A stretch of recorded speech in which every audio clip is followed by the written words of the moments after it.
Փառքնժդեհին աշխարհում շատ լուրջ իրադարձություն տեղի ունեցավ եւ մարդկությունը, որը շատ հստակ գիտեր Ամերիկայի հզորության մասին, այսինքն ոչ միայն տնտեսական, այլ նաեւ ռազմական, մարդկությունը արդեն ականատես եղավ իսկապես Ամերիկայի ռազմական հզորությանը, գիտատեխնիկական թռիչքին, առաջընթացին, թե որքան առաջ է ինքը ընկել մոլորակի մնացած բոլոր պետություններից, տերություններից։ Ես իմ խոսքի սկզբում ասեմ, որ ես իսկապես ցավ ապրեցի մեր հարևան եւ բարեկամ Իրանին նման հուժկու հարված հասցնելու համար, բայց ես ուզում եմ նաեւ այս հարվածը որոշակի առումով արդարացնել, ոչ թե արդարացնել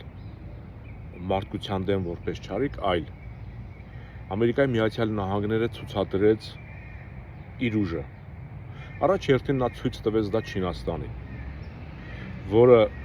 սողոսկելով թե ռուսի թիկունքը, չնայած ռուսներն էլ պակաս բարբարոսը չեն,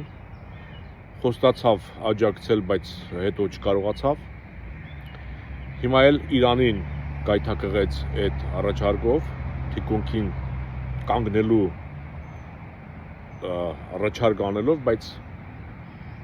նորից Իրանը կմնա Ռուսաստանի պես մենակ։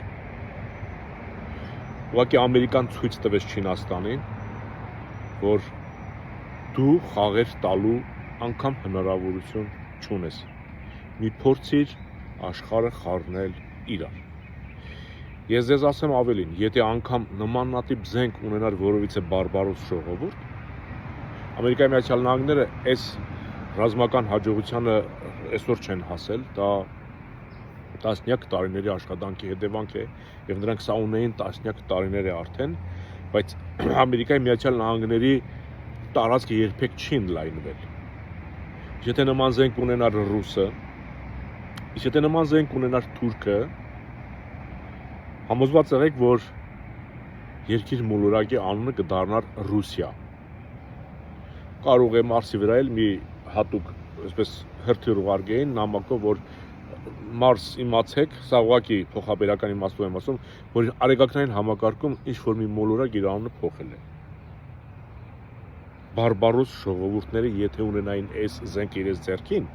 իրենք առանց պատճառի աշխարհը կնվաճեին, բայց Ամերիկայի Միացյալ Նահանգները դա չի անում։ Էլ եմ կրկնում, երբեք չի մտնում օտարի տարածք եւ հայտարարում, որ սա իմն է այլևս, ոչ թուրքի պես, ոչ ռուսի պես։ Եվ ասեմ, Ամերիկայի Միացյալ Նահանգների գիտակցությունը այնքան հզոր է, որ Ճապոնիային ատոմային ռումբով հարվածելուց հետո շատ անմիջապես վերցրեց իր հովանուտակ եւ Ճապոնիային դարձրեց այսօրվա Ճապոնիան։ Դա Ամերիկայի Միացյալ Նահանգների շնորհքն է, կամ Գերմանիային հաղթելուց հետո անմիջապես ոտքի կանգնեցրեց։ Պարսկաստանն էլ նույն ճակատագրին կարժանանա, եթե չփորձի հանգարց տրվել չինական նենք խորհուրդներին։ Եթե ինքը գիտակցի, որ իրեն ձեռնտու է Ամերիկայի Միացյալ Նահանգները լինել դաշնակից, այլ ոչ թե թշնամի, իմիջիայլոց Ամերիկան նման առաջարկով արդեն տարիներ է հանդես է գալիս։ Նա նպատակ չի ունեցել ոչնչացնել կամ տրոհել Իրանը։ Հիմա էլ չունի, բայց միշտ առաջարկել է լինել դաշնակից եւ ոչ թե թշնամի կամ հակառակորդ։ Եվ ես երբ որ Իրան-իսրայելական պատերազմը սկսվեց, ես իմ խոսքի մեջ ասեցի, որ առանց Ամերիկայի Միացյալ Նահանգների թույլտվության Իսրայելը չէր կարող նման հարված հասնել Իրանին։ Ես հիմա նորից մնում եմ այն կարծիքին, որ Իսրայելը Իրանի վրա հարձակվել էր Ամերիկայի Միացյալ Նահանգների թույլտվությամբ, եթե ոչ հրահանգով, որպեսզի զգար Իրանի մեջքին կանգնած Չինաստանի դիրքորոշումը։ Չինաստանը շատ հանգիստ, շատ փափուկ փորձում է ճանաչել, զգալ Ամերիկայի ուժը։ Նա ուզում էր, որ Ամերիկան անգամ Ռուսաստանին հարվածի, որ ինքը հասկանա ում հետ գործ ունի։ Բայց Ամերիկան դա արեց Իրանի դեպքում։ Եվ ասեմ ավելին, հիմա Պուտինը արդեն սարսափի մեջ է, որովհետև էլ ինքը բունկերում չի կարող թաքնվել, որովհետև Ամերիկան ցույց տվեց, որ ինքը ունի զենք,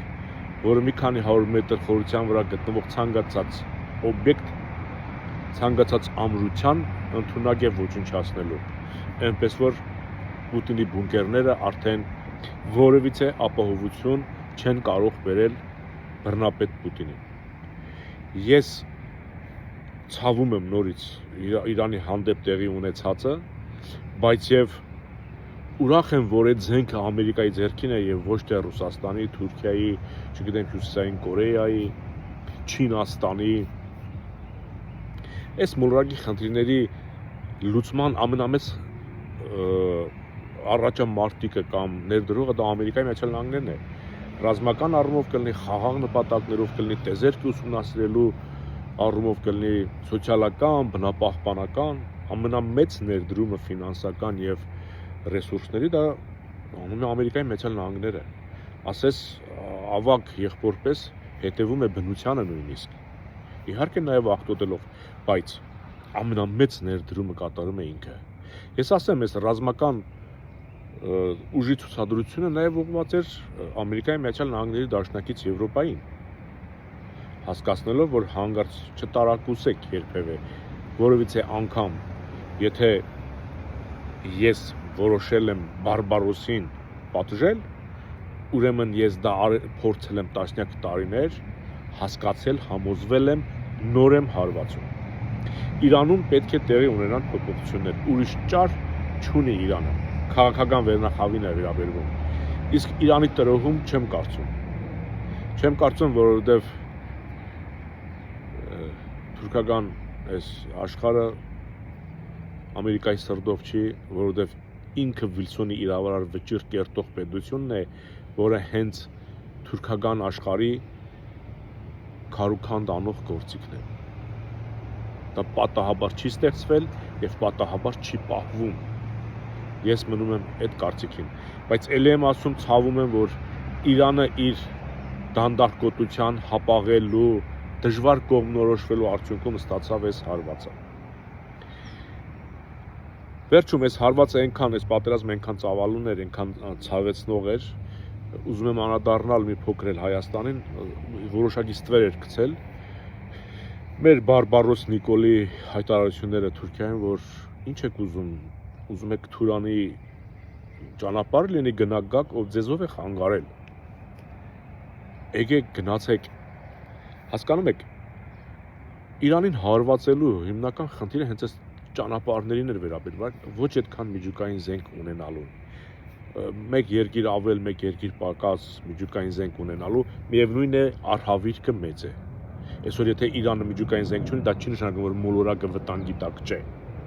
Եվ Իրանի միջուկային զենք ունենալով այդ վտանգը շատ չինչին պետք է ավելանար, ոչ թե եսիմ ասես մի հատ ահավոր, եթե կա Հյուսիսային Կորեա, որը ունի միջուկային զենք, դրանից ավել արհավիրք այս մոլորակը ունենալ չի կարող, պոտենցիալ արհավիրք։ Նույնը վերաբերում է Ռուսաստանի, Պակիստանի։ Եվ մեր թշվառը, մեր դավաճանը ասում է գնացեք եկեք։ Իսկ Ամերիկայի Միացյալ Նահանգները այդ ճանապարհի համար պետություն է անգամ պատժում, որովհետև թշնամուն ճանապարհ տալ նշանակում է թշնամուն հնարավորություն տալ տնտեսապես հզորանալու եւ հետո քո հարցերը լուծելու։ Այս սա է ճանապարհը։ Դուք ինչպես եք մտածում, Նիկոլը գնացել էր խաղաղություն բերելու, թե մեր թշնամիներին զորացնելու, հզորացնելու, իսկ մեզ ստորացնելու։ Հասկանում եք տարբերությունը։ Տեսնում եք, թե սրա արարքը ուր է տանում։